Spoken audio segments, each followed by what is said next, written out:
नमस्कार। कक्षा 12 के गणित के विद्यार्थीगण नमस्कार। कैसे हैं? ठीक है, बहुत अच्छी बात है। देखिए भाई, हम पिछले भाग में तुम लोगों को गणितीय आगमन का सिद्धांत पढ़ाया। उसमें हमें ढेरों कमेंट मिल गए कि सर ये किताब में है ही नहीं, सर ये कोर्स में है ही नहीं, सर ये सिलेबस में है ही नहीं, ढेरों इत्यादि। कुछ बच्चों ने तो किताब ट्रेस करके भेज दिया। हाँ, मुझे मालूम है कि इस साल 70+30 कर दिया गया है, लेकिन क्यों इस साल किया गया है, अगले साल नहीं। ये बीजगणित के अंतर्गत आता है। अब बीजगणित में से इन टॉपिक्स को कुछ को हटा दिया गया है क्यों इस साल के लिए, और फिर कंपटीशन में तो रहेगा ही नहीं, और पेपर बना वो अगर आ गया तब फिर क्या करोगे। इसलिए हमने हल्का टेलरिंग कर दिया कि थोड़ा 2-4 सवाल लगा लेंगे तो दिमाग बैठ जाएगा कि ये भी एक टॉपिक होता है। और पढ़ाई इसलिए नहीं किया जाता है कि केवल परीक्षा को ही पास कर लिया जाए, बल्कि अपने ज़िंदगी की परीक्षा को पास किया जाए, वह पढ़ाई मानी जाती है, ज़्यादा उपयोगी होती है। और पास तो सभी लोग कर लेंगे। हम चाहते हैं कि पास होकर के स्टाइल से हमको मिलो, हमको देख करके सर न छिपाओ, भगो नहीं, यानी कुछ कर पाओ, कंपटीशन बीट करो। या कि ये नहीं हुआ कि कंपटीशन में बीट करके निकल आओ। इसलिए हमने किया है, मुझे मालूम है। हमने सोचा कि 1-2 लेक्चर ले लेते हैं, उस पर हमने 2-3 सवाल लगाया, बाकी और लगाइएगा। हम ठीक है, तुम्हारे मनोभाव को समझते हैं, तुम्हारे समय का हम दुरुपयोग नहीं करना चाहते हैं। अगर तुम्हें लग रहा है तो कोई बात नहीं। अब हम उसी टॉपिक पर विराम करते हैं। अब हम अपने नए टॉपिक की तरफ चलते हैं, kiln, differentiation and integration. Kiln जाने के पहले कक्षा 11 के कुछ टॉपिक हम बताना चाहते हैं। फिर कमेंट मत कीजिएगा कि ये 12 में नहीं है, बता दे रहा हूँ। उसे पहला टॉपिक है फलन की सीमा। और हम उस समय जब पढ़ा रहे थे तो हमने कहा था कि जब मैं 12 का शुरू करूंगा ठीक उसके पहले इसको पढ़ाऊंगा, क्योंकि उसमें 12 से इसको हटा दिया गया है, लेकिन बगैर इसको पढ़ाए तुम डिफरेंशिएशन इंटीग्रेशन नहीं जान पाओगे। और तब तक लॉकडाउन हो गया, अवसर मिला नहीं। तो इसलिए हम पहले कक्षा 11 के उस टॉपिक के बारे में चर्चा करना चाहते हैं, फलन की सीमा। फलन तो हम बता ही चुके हैं। उधर हम संबंध फलन पढ़ा के खत्म कर दिए हैं। द्विआधारी संबंध हमने खत्म कर दिया। हमने त्रिकोणमितीय, प्रतिलोम त्रिकोणमितीय फलन को खत्म कर दिया। डिटर्मिनेंट भी हमने उस पर चर्चा किया, बताया, समाप्त किया। हमने गणितीय आगमन सिद्धांत न होते हुए भी हमने बताया। और आज हम चलते हैं फलन की सीमा। फलन हम उसे कहते हैं जो एक किसी चर राशि के लिए एक निश्चित अद्वितीय मान प्राप्त। दूसरे शब्दों में उस समीकरण को हम हल कर सकते हो, एक मान निकाल सकते हो। फलन की सीमा बताने के पहले हम फलन के बारे में बताएंगे। फलन 2 प्रकार का मुख्यतः यहाँ पर आएगा। एक है परिभाषित फलन, एक है अपरिभाषित फलन। तो परिभाषित फलन क्या है? ऐसा फलन जिसे हम हल कर सकते हो, जो एक अद्वितीय मान देता हो, एक निश्चित राशि देता हो। अपरिभाषित मतलब क्या हो? जिनका कोई मान संभव ना हो, हल संभव ना हो, जिनको हम हल नहीं कर सकते। कैसे जाने कि इसको नहीं हल कर सकते हैं? अगर वो बटा के रूप में है, भिन्न के रूप में है, तो 1/0 नहीं होना चाहिए, हर 0 नहीं होना चाहिए, नहीं अनंत मान दे देगा। 0/0 नहीं होना चाहिए। कुछ लड़के बताते हैं कि सर 2/2 बराबर 1। तो सर 0/0 क्या होगा? तब कुछ लोग 0 कह जाते हैं, कुछ लोग कहते हैं लड़के 1। नहीं नहीं नहीं, 0/0 0 भी नहीं होगा, वह अपरिभाषित फलन होगा। ऐसे फलनों का मान निकालना संभव नहीं है। ऐसा नहीं हुआ कि 0 का नाम 0 हो गया। इसको भी ध्यान रखें। तो 0/0 न हो, 1/0 न हो। अगर रूट है तो रूट के अंदर माइनस न हो, क्योंकि रूट 4 का वर्गमूल 2, लेकिन रूट -4 का वर्गमूल नहीं निकाल पाएंगे। तो ऐसे फलन अपरिभाषित फलन के श्रेणी में आते हैं। तो हम यहाँ पर सीमा उसी फलन का ज्ञात करेंगे जो फलन परिभाषित होगा इसलिए हम सबसे पहले उसे परिभाषित कर लेंगे। परिभाषित कुछ सूत्रों द्वारा, गुणनखंड है तो गुणनखंड करके कुछ रख करके उसको हम परिभाषित करेंगे, तब हम उसको हल करेंगे। फिलहाल के लिए आते हैं हम फलन की सीमा की परिभाषा क्या है। हम मान लें कि माना y बराबर f ऑफ x कोई फलन है, जैसे y बराबर 4x प्लस 3, y बराबर x square plus 5x plus 6, y बराबर साइन x, ऐसे कोई फलन है जिसमें x स्वतंत्र चर राशि है, स्वतंत्र है, कोई भी मान ले सकता है। यदि इसका मान x का किसी राशि ये की ओर, किसी राशि ये माने कोई गिनती हो सकता है, बाईं ओर से बढ़ते बढ़ते, ये देखिए यहाँ पर, बाईं ओर से बढ़ते बढ़ते अथवा दाईं ओर से घटते घटते अग्रसर होता है, तब यह निश्चित अथवा अचर राशि मान देता है। कोई एक मान दे देगा, रखेंगे 2 3 4 5 10 कुछ भी, मान लो वो राशि ए देता है, इसी ये को हम फलन की सीमा कहलाते हैं।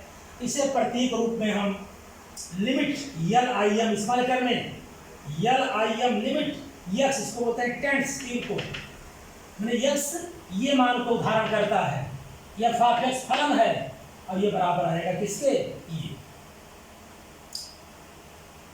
ये चीज हमारा, इसको देख लीजिए ढंग से, 1-2 बार देखिएगा, पढ़िएगा, क्लियर होगा ये।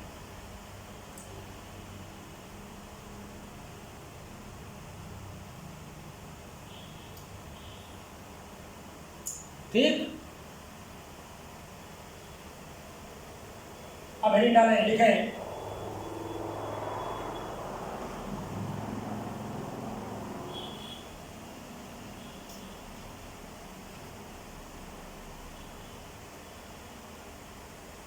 परिभाषित फलन।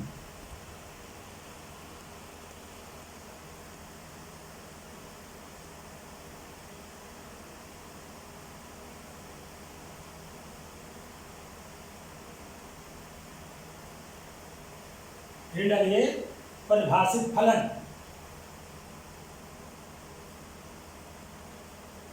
हम मान लें कि माना y बराबर f ऑफ x कोई फलन है,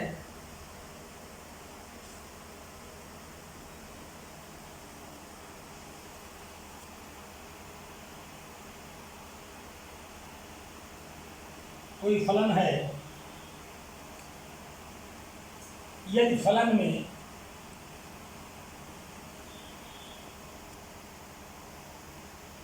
x बराबर ये रखने पर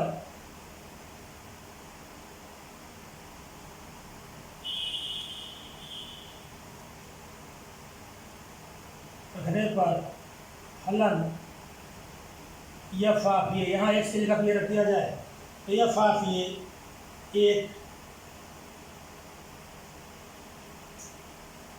निश्चित राशि प्राप्त हो।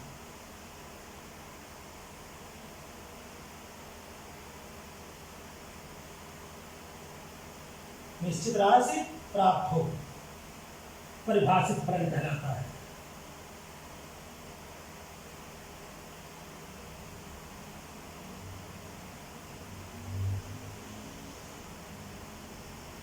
फलन कहलाता है।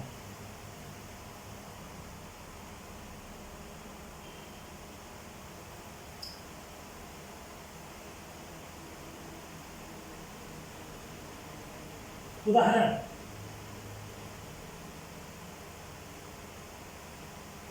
f ऑफ x बराबर x square minus 3x plus 7,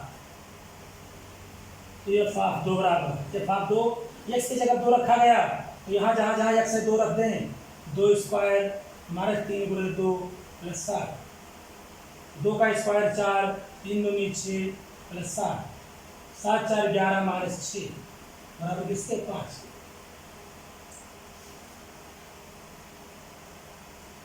तो 5 क्या हुआ, एक निश्चित मान प्राप्त हुआ कि नहीं प्राप्त हुआ।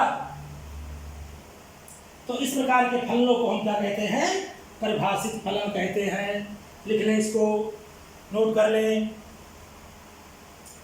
फिर नेक्स्ट सेकंड डालें, आप परिभाषित फलन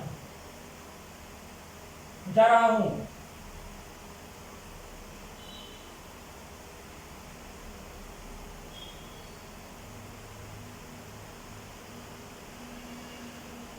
अपरिभाषित फलन। माना एफ ऑफ एक्स कोई फलन है, यदि फलन में एक्स बराबर ये रखने पर एफ ऑफ ये एक अनिश्चित राशि प्राप्त हो,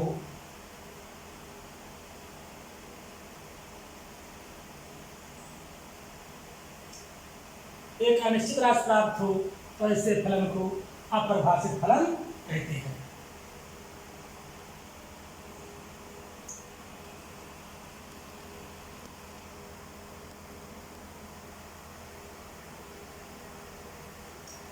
उदाहरण,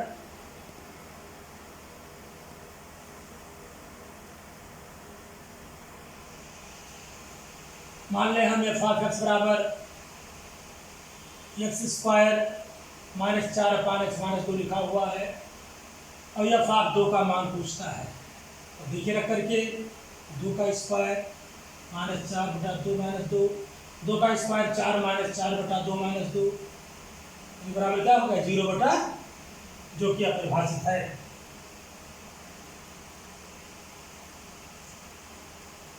जो कि अपरिभाषित है।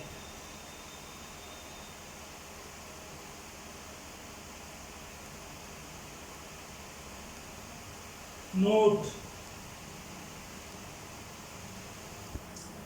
0 बटा 0, कामा 1 बटा 0, कामा इन्फिनाइट, कामा इन्फिनाइट बटा इन्फिनाइट, कामा 1 पावर इन्फिनाइट, कामा रूट इन्फिनाइट, कामा रूट माइनस इन्फिनाइट इत्यादि। अगर इस प्रकार मान प्राप्त होता है तो ये अपरिभाषित फलन होते हैं। इत्यादि अपरिभाषित फलन है। तो ये चीज, तो इन ब्रीफ जो मेन चीज समझे वो फलन का ये सिंबल है, limit LIM, limit x tends to a f of x. इसमें x के जगह इस मान को रखा गया, माना मान क्या प्राप्त हुआ, ये प्राप्त हुआ। और ये मान हम कब रखेंगे, x की जगह पर ये कब रखेंगे, जब फलन हमारा परिभाषित होगा। और परिभाषित अपरिभाषित कैसे जाने, उस मान को रखकर देखें। जैसे यहाँ पर रखकर हमने देखा है ये प्राप्त हो जाए, ये कोई इस रूप में आता है तो फलन परिभाषित नहीं होगा। तो फिलहाल के लिए इसको डिफिनेशन जो 2 3 4 हम लिखवाए हैं इसको पढ़ लीजिएगा और किताब भी पढ़ लीजिएगा, और फिर किताब से पढ़ करके फिर मिलिएगा, तब हम 1-2 पॉइंट्स और बता करके तब प्रश्नावली को हम शुरू करेंगे। अभी 1-2 लेक्चर इस पर हमको और देना है, ठीक है ना। तो बस आज इतना सा ही। बहुत बहुत धन्यवाद, नमस्कार।